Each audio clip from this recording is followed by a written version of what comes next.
ক্ষমার অযোগ্য অপরাধ কিন্তু আছে না? কিছু কিছু অপরাধ যদি ক্ষমা করা হয়, তাহলে যারা মজলুম, যারা নির্যাতিত, যারা নিপীড়িত, যারা জুলুমের শিকার হয়েছে, তাদের সাথে কি করা হবে? অন্যায় করা হবে, তাদের উপর আবার নতুন করে জুলুম করা হবে। এই জন্য আল্লাহ রসুল সাল্লাল্লাহু আলাইহি সাল্লামও কিন্তু মক্কা বিজয়ের দিন সবাইকে সাধারণ ক্ষমা ঘোষণা করলেও কয়েকজন ব্যক্তিকে তিনি কিন্তু ক্ষমা করেন নাই। তাদের ভিতরে একজন ছিল এই কুরাইশদের একজন মুশরিক কবি ছিল, তার নামটা এই মুহূর্তে আমার মনে আসতেছে না। এই কবি প্রতিনিয়ত আল্লাহ রসুলের বিরুদ্ধে, আল্লাহ রসুলের চরিত্রের মধ্যে কালিমা লেপন করার জন্য আল্লাহ রসুলের বিরুদ্ধে সে প্রতিনিয়ত বিষাদগার করত, কুৎসা রটনা করত। এরকম আরো কয়েকজন ব্যক্তি ছিল যাদের ব্যাপারে কিন্তু আল্লাহ রসুল কি করেন নাই? ক্ষমার ঘোষণা করেন নাই।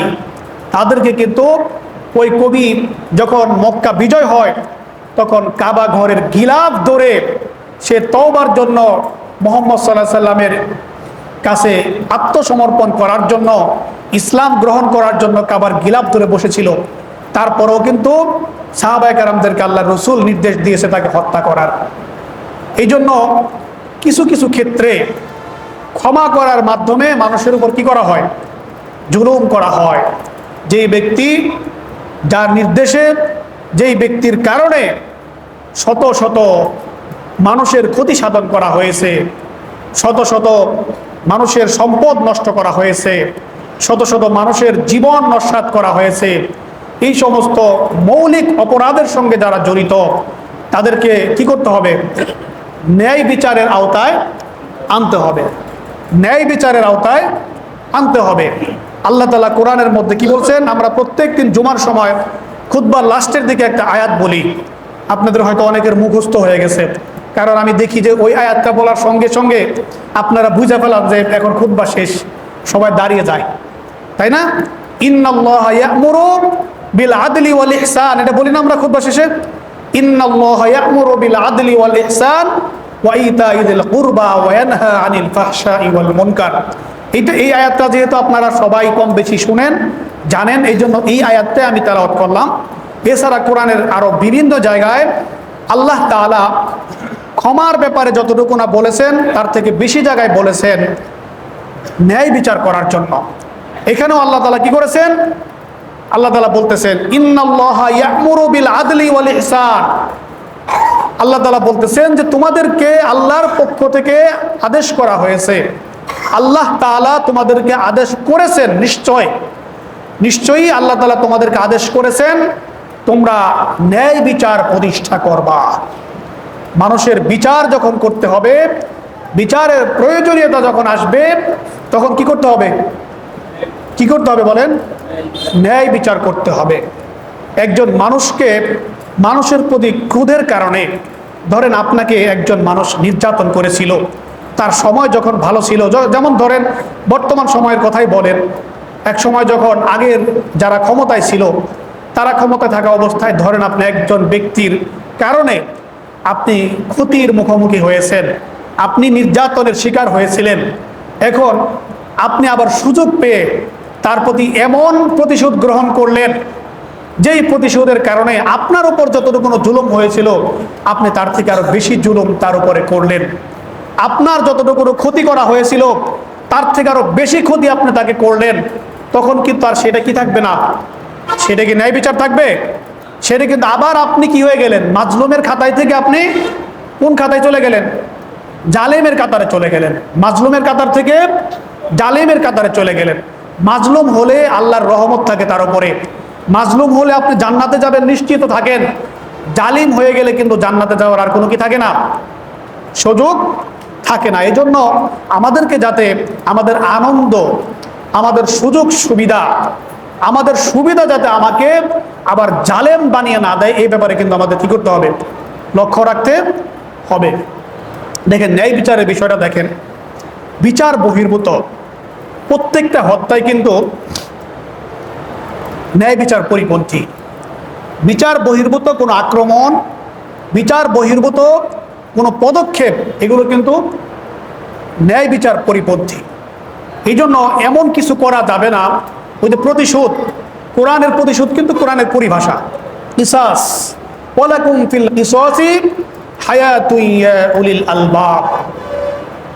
আল্লাহ তাআলা বলতেছেন যে তোমাদের জন্য কিসাসের মধ্যে, অর্থাৎ প্রতিশোধ গ্রহণের মধ্যে তোমাদের জন্য জীবন নিহিত রয়েছে। সুবহানাল্লাহ বলেন সবাই একবার। প্রতিশোধের মধ্যে জীবন কিভাবে নিহিত রয়েছে দেখেন। কিসাস বলা হয় এমন একটা বিষয়কে, যেমন ধরেন, উদাহরণ দিলে আপনারা বুঝবেন। ধরেন খান বংশের একজন ব্যক্তিকে চৌধুরী বংশের আরেকজন ব্যক্তি কি করেছে, অন্যায়ভাবে হত্যা করেছে। এখন এটার ন্যায় বিচার এবং কিসাস এটা কাছাকাছি জিনিস। কিসাস হচ্ছে প্রতিশোধ গ্রহণ, আর এহসান হচ্ছে মাফ করে দেওয়া। এহসানের কথাও বলা হয়েছে।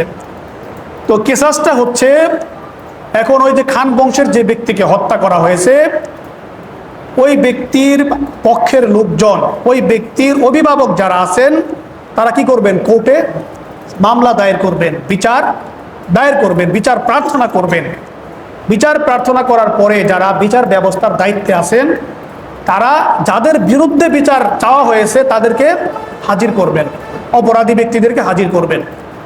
সাক্ষীর প্রমাণের ভিত্তিতে যদি সত্যিকারের অর্থে প্রমাণিত হয়, ওই ব্যক্তিকে, খান বংশের ওই লোকটাকে, চৌধুরী বংশের ওই লোকটায় যার বিরুদ্ধে অভিযোগ দেওয়া হয়েছে সেই হত্যা করছে, তাহলে কিসাসটা হচ্ছে যেইভাবে হত্যা করেছে তাকে যদি ছুরিক আঘাত করে হত্যা করে থাকে, তাহলে একেবারে জনসম্মুখে ওই ব্যক্তিকে বিচারিকভাবে ছুরিক আঘাত করে হত্যা করা হবে।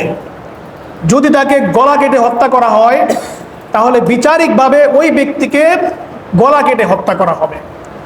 যদি ওই ব্যক্তিকে গুলি করে হত্যা করা হয়, তাহলে যেই ব্যক্তি হত্যার দায়ে অপরাধী প্রমাণ হওয়ার পরে যেই গুলি দিয়ে ওই ব্যক্তিকে হত্যা করেছিল, যেই বন্দুকের মাধ্যমে, ওই রকমের একটা বন্দুক দিয়ে, যাতে করে কষ্টটা সমান হয়। এর থেকে বেশি কষ্ট দেওয়া যাবে না। যতটুকু হয়েছে অতটুকু, এর থেকে এক বিন্দু পরিমাণ যদি বেশি হয়ে যায়, তখন আপনি কি করলেন, জুলুম করলেন, আপনি জালিম হয়ে গেলেন। এই জন্য আল্লাহ তাআলা বলছেন এই এটার নাম হচ্ছে কিসাস। বুঝতে পারছেন? এখন আল্লাহ কেন বললেন কিসাসের মধ্যে তোমাদের জন্য জীবন রয়েছে? কিসাসের মধ্যে জীবন রয়েছে হচ্ছে এই কারণে, এখন মনে করেন একজন মানুষকে কেউ হত্যা করলো, হত্যা করার পরে মানিকগঞ্জ জেলায় যদি শুক্রবার দিন সব থেকে বেশি মানুষ আমাদের এই মসজিদে হয়, তাহলে এই বাস স্ট্যান্ডের মসজিদের সামনে যদি ওই অপরাধী ব্যক্তির দণ্ড কার্যকর করা হয়, এই যে বাস স্ট্যান্ডে যে শত শত লোক বা সারা জেলায় থেকে আসে, তাদের সম্মুখে যদি এই দণ্ডটা কার্যকর হয়, তারা এটা দেখার পরে কি তাদের অন্তরের ভিতরে ভয় সৃষ্টি হবে না? যে এরকম যদি একটা ঘটনা আমিও ঘটাই, তাহলে আমারও কিন্তু এভাবেই নিস্তার নাই, রক্ষা নাই। এটা দেখার কারণে কি ওই ব্যক্তিরা যারা দেখলো, তারা কি অপরাধ করার জন্য আর সাহস করবে? তাদের অন্তরের ভিতরে একটা ভয় সৃষ্টি হয়ে যাবে, অপরাধ প্রবণতা কমে যাবে। হত্যার যে প্রবণতা, এই প্রবণতাটা একটা বিচারের কারণে কমপক্ষে 90% হত্যা প্রবণতা কমে যাবে। তখন কি মানুষের জীবন রক্ষা হবে না? এই জন্য আল্লাহ তাআলা কি বলছেন, তোমাদের এই কিসাসের মধ্যে, এই প্রতিশোধ গ্রহণের মধ্যে, বিচারিকভাবে ন্যায় বিচারের মাধ্যমে, কিসাসের মাধ্যমে, প্রতিশোধের মাধ্যমে যেই বিচারটা কার্যকর হয়, এই বিচারের মধ্যে তোমাদের দুনিয়াবাসীর জন্য জীবন সংরক্ষণের মহা ঔষধ রয়েছে। সকলে আরেকবার সুবহানাল্লাহ বলেন না? তাহলে চিন্তা করে দেখেন আল্লাহর ব্যবস্থাগুলো কত বেশি টেকসই, তাই না? কত বেশি টেকসই না? আমাদের দেশে বিভিন্ন সময় আমাদের স্কুল, কলেজ, ইউনিভার্সিটির ছাত্রছাত্রী ভাই বোনেরা, দেশে যখন কোনো ধর্ষণ হয় অনেক আলোচনা হয়, কোনো ইপটিজিং হয় অনেক আলোচনা হয়, পত্রপত্রিকায় আসে। ধর্ষণের পরে যখন কাউকে হত্যা করা হয় নির্মমভাবে, গত কয়েকদিন আগে কলকাতার একটা ঘটনা, আমাদের বাংলাদেশকেও, সেখানে বাংলাদেশের মধ্যেও এই ঘটনাটা অনেক আলোচনা হয়েছে। তো আমাদের দেশেও এরকম ঘটনা মাঝে মধ্যে ঘটে না? এইগুলো ঘটার পরে আমাদের দেশের বিভিন্ন শ্রেণী পেশার ভাই বোনেরা, ছাত্র ছাত্রীরা রাস্তায় নেমে কি করে, আন্দোলন করে, ইপটিজিং বন্ধ করতে হবে, ধর্ষণের বিচার করতে হবে, এগুলোর বিচার চায়। কয়েকদিন পরে আবার আরেকটা ঘটনা তাদের মধ্যেই ঘটে। এগুলোর কারণ কি জানেন? আল্লাহর যে টেকসই বিচার ব্যবস্থা আছে, ওই টেকসই বিচার ব্যবস্থার কোনো দণ্ড বাংলাদেশে কার্যকর না হওয়ার কারণে এইরকম নির্মম নির্যাতনের ঘটনা, প্রতিনিয়ত ধর্ষণের ঘটনা, প্রতিনিয়ত ছিনতাইয়ের ঘটনা, এগুলো আমাদের দেশে ঘটে। জেনার ব্যভিচারের শাস্তির কথা আপনারা সবাই জানেন, ওইটাও কিন্তু একই পদ্ধতি। যদি কেউ জেনা করে প্রমাণিত হয়, শরীয়তের আলোকে সাক্ষী প্রমাণের ভিত্তিতে যদি সেটা প্রমাণিত হয়, সেটাও কিন্তু একই পদ্ধতিতে এই জেলার যে বিচারগুলো, জেলার সব থেকে জনবহুল এলাকায় সব থেকে বেশি মানুষ যেখানে জড়ো হয়, ওইখানে কিন্তু তাদের বিচার কার্যকর করার বিধান আল্লাহর পক্ষ থেকে দেওয়া হয়েছে। একটা বিচার যদি কোনোভাবে কার্যকর হয়ে যায়, এই মানিকগঞ্জ জেলায় কি আর কেউ ইফটিজিং করার দুঃসাহস দেখাবে? তখন দেখবেন মেয়েরা যদি খুব বেশি বোরকা নাও পরে, তাও দেখবেন যে আর ওই মেয়েদের দিকে তাকানোর চিন্তা করবে না।